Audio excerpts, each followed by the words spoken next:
আসসালামু আলাইকুম ওয়া রাহমাতুল্লাহি ওয়া বারাকাতুহু। যিনারা পিত্তথলির পাথর অর্থাৎ গালব্লাডার স্টোন নিয়ে ব্যস্ত আছেন তাদের জন্য আমি একটি ন্যাচারাল ফর্মুলা বলবো ইনশাআল্লাহ।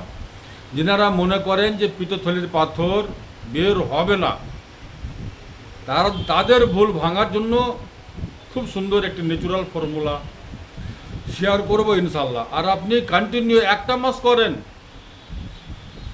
দেখেন আপনার পিত্তের পাথর গলে ক্ষয় হয়ে ছোট হয়ে যাবে।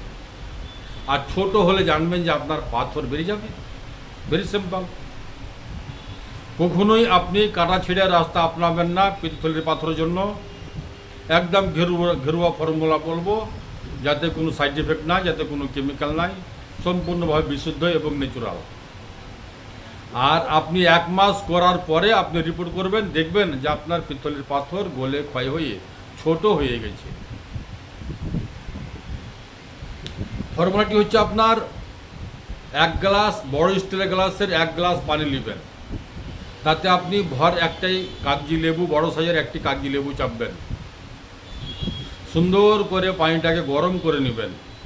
গরম করার পরে সেই পানির সাথে আপনি দিবেন এক চামচা জৈতুনের তেল, তারপর দিবেন এক চামচা মধু, শহেদ দাঁতের মধু।